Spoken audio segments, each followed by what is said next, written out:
वहीं गुरुग्राम की बड़ी खबर, जहां पर अर्बन डेवलपमेंट कॉन्क्लेव में मुख्यमंत्री मनोहर लाल ने कहा रियल एस्टेट का जीडीपी में 7% का योगदान है और रियल एस्टेट योगदान को हम 13% तक बढ़ाने की कोशिश कर रहे हैं। हमने एफोर्डेबल हाउसिंग बोर्ड की कई योजनाएं बनाई हैं और साथ ही सीएम ने कहा कि लोगों को सस्ते में मकान देने की हमारी कोशिश है। हर किसी के सर पर उसकी खुद की छत होनी चाहिए, सबका अपना आशियाना होना चाहिए और यही वजह है कि रियल एस्टेट का जो जीडीपी में 7% योगदान है उसे 13% बढ़ाने की कोशिशें कर रहे हैं। केएमपी एक्सप्रेसवे के पास 5 बड़े शहर जल्द विकसित करेंगे। 50,000 हेक्टेयर का शहर बनाया जाएगा। इंफ्रास्ट्रक्चर जितना ज्यादा बढ़ेगा उतना ही इंटराइजेशन होगा और इसी के साथ रोजगार के साधन भी बढ़ेंगे।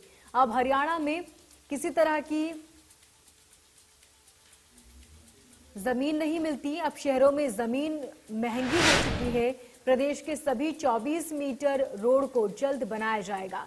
मुख्यमंत्री ने कहा कि 6 महीने के लिए ईडीसी का भुगतान बढ़ाया जाएगा। इंफ्रास्ट्रक्चर के 1000 करोड़ का बजट रखेंगे ताकि हर किसी का अपना आशियाना हो सके और जीडीपी में ग्रोथ हो सके, क्योंकि जिस तरीके से जीडीपी में रियल एस्टेट 7% तक का योगदान देता है उसे 13% तक बढ़ाने की कोशिश करेंगे। इसके साथ ही सीएम ने कहा कि लोग सही तरीके से नहीं बताते अपनी इनकम और इसी वजह से दिक्कतें होती हैं।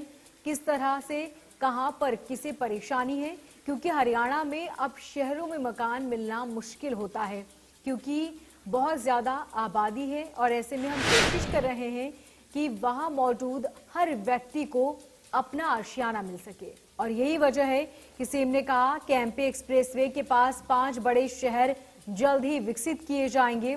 50,000 हेक्टेयर का एक शहर बनेगा। इसके साथ ही सीएम ने कहा कि इंफ्रास्ट्रक्चर को जितना ज्यादा बढ़ाएंगे उतना ही ज्यादा लोगों को रोजगार मिलेगा और रोजगार के साधन भी बढ़ने लगेंगे, जिसकी वजह से हर किसी का अपना खुद का आशियाना होगा। आधी आबादी की आय 1,80,000 रुपए है। केएमपी एक्सप्रेसवे के पास 5 बड़े शहर जल्द विकसित किए जाएंगे।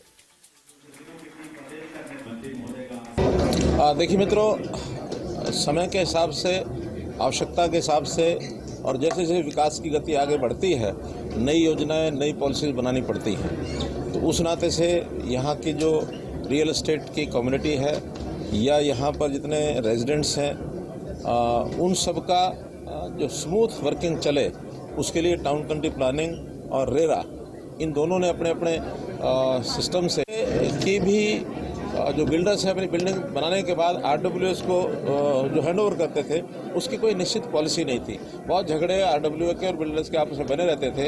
1 महीने के अंदर अंदर डिपार्टमेंट उसकी एक पॉलिसी लेकर के आएगा ताकि उस पॉलिसी के बनने के बाद जब भी बिल्डर हैंडओवर करेगा आरडब्ल्यूए को, वो 1, 2, 3 उसकी चेकलिस्ट से फाइनल करेंगे और तभी आरडब्ल्यूए को देंगे। किसी प्रकार के झगड़े झंझट ये उसमें न रहे।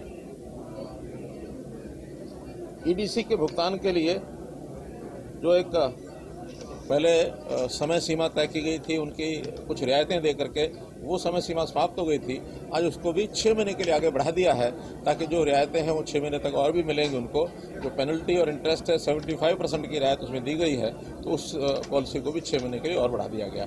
कुल मिलाकर ऐसी 10-11 सहूलतें जो इन्होंने सुझाव दी है, वो कुछ चीज़ें डिपार्टमेंट अभी अपनी, जैसे जो विद्युत विभाग है उनकी कुछ समस्या इंफ्रास्ट्रक्चर की कुछ कॉलोनीज में यहाँ है, उनको टाइम से कनेक्शन नहीं मिलते हैं। उसके लिए भी एक कमेटी बनेगी, उसमें यानी क्रेडाई और हरेडको, नरेडको, इनके प्रतिनिधि भी रहेंगे और डिपार्टमेंट बैठ के एक पॉलिसी बनाएगा ताकि वो सारा इंफ्रास्ट्रक्चर भी जल्दी से जल्दी पूरा किया जा सके।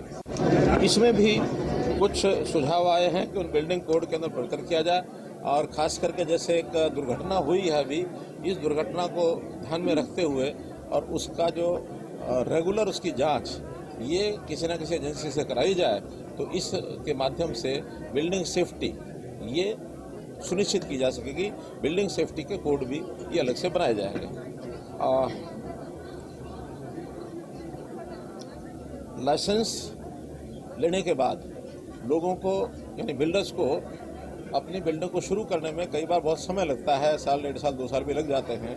अब उसमें LOI के बाद जो सरकारी एजेंसी से जितनी क्लियरेंस होनी है उसके लिए 6 महीने